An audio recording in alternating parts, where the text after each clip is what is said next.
On that fateful day, March 15, 44 BC, history witnessed a dramatic turn of events in the theater of Pompey at the base of the Curia. Gaius Julius Caesar, the powerful dictator of Rome, found himself facing a sinister plot hatched by a group of senators. The months leading up to this moment had been marked by a tense power struggle between Caesar and the Senate. This was no ordinary clash, it was a conflict that reverberated through the heart of the Roman Republic, with each side vying for control and supremacy. Amidst the political turmoil, Caesar's influence and authority grew, making him a central figure in the power dynamics of ancient Rome. To appease him and solidify their tenuous relationship, the Senate bestowed upon him the title of dictator for life. This move aimed to maintain a delicate balance, as the public sentiment seemed to lean towards the idea of Caesar being crowned king. However, the winds of fate had something else in store. Warnings had been whispered to Caesar, cautioning him about the Ides of March, the date of his impending doom. Yet, in the face of these ominous premonitions, Caesar remained steadfast and perhaps even dismissive of the dangers that lay ahead. Little did he know that the hands of destiny were already set in motion, drawing him closer to a moment that would etch his name into history forever. As the events unfolded, the shadows of conspiracy crept ever closer to Caesar's side. The conspirators, driven by their convictions and grievances. Among them stood Marcus Junius Brutus, a figure whose name would forever be associated with betrayal due to the immortalized line, "Et tu, Brute?" attributed to him. Yet, in a twist of irony, these eloquent words were spun by Shakespeare's pen, not Caesar's lips. Ancient accounts, as penned by Plutarch and Suetonius, reveal that Caesar's final moments were marked by a haunting silence. In truth, the words Caesar spoke as the daggers descended were less grandiose but equally chilling. In Latin, he confronted Casca, one of his attackers, with the words, "Casca, you villain, what are you doing?" This direct and poignant query encapsulated the shock and betrayal Caesar must have felt as those he believed to be his allies turned against him.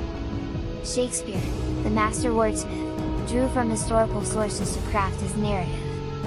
In particular, he reimagined a rumor that suggested Caesar's last words were "Kai su, Tnon," hinting at a potential father-son relationship with Brutus. This rumor gains weight from the historical fact that Brutus' mother, Servilia, was Caesar's mistress. However, historians remain skeptical of this interpretation, viewing Thon as a term of endearment rather than evidence of biological lineage. Brutus, a man of complex loyalties, was not only Caesar's protege but also a member of a family with a deep-seated aversion to tyranny. This background could have propelled him into the conspiracy. Moreover, his resentment towards Caesar's adoption of his great-nephew Octavian might have fueled his involvement. After Caesar's assassination, the political landscape shifted dramatically. Octavian and Mark Antony emerged as influential figures, leading to a confrontation with Brutus and his ally, Cassius. The clash culminated in the Battle of Philippi in 42 BC, where the forces of Brutus and Cassius faced off against Octavian and Antony.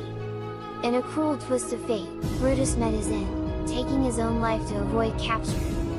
Cassius, too, succumbed to defeat and chose to end his own life, sealing the tragic fate of the conspirators.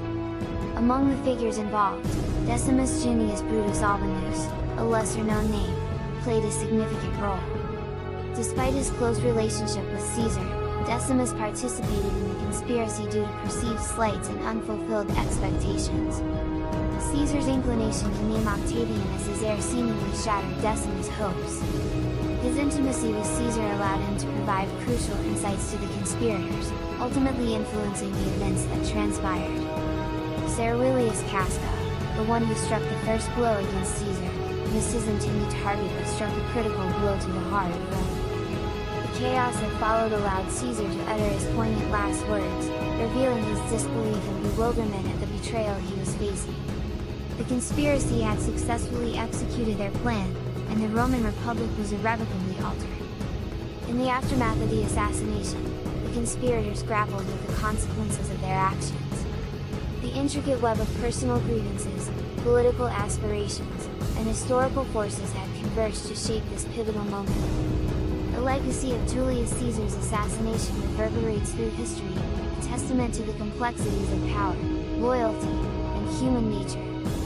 The culmination of the conspiracy was marked by a pivotal moment when Gaius, driven by an unwavering resolve, thrust his sword into Caesar's side.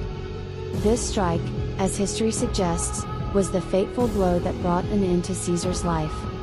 Gaius, along with his brother, would later succumb to the weight of their actions, tragically choosing to follow their own paths to demise after the disastrous events at Philippi. Another central figure in the web of intrigue was Trebonius, a man whose ambition outstripped even Caesar's recognition of his service. Despite receiving rewards from Caesar, Trebonius chose to align himself with the conspirators. Different historical accounts offer slightly varied versions of the conspiracy's unfolding. Some attribute the task of delaying Mark Antony's intervention to Trebonius, engaging him in conversation outside the theater of Pompey's portico on the day of the assassination. However, Plutarch credits Decimus Brutus with this responsibility. Trebonius' post-assassination journey led to his appointment as proconsul in Asia, though his success would be ephemeral. An unfortunate clash with the influential ex-Caesar supporter, Dolabella, would culminate in Trebonius' arrest, a trial for treason, and the eventual brutality of his death. In the twisted tale of retribution, Dolabella's vengeance manifested in an unimaginably gruesome act. The ghastly spectacle of using Trebonius' severed head as a ball, rolled through the city streets until it disintegrated, stands as a chilling reminder of the brutality of those times.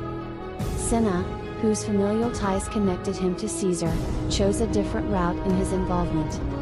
While he refrained from directly participating in the attack, Cinna was fervent in stoking the fires of dissent against his former brother-in-law.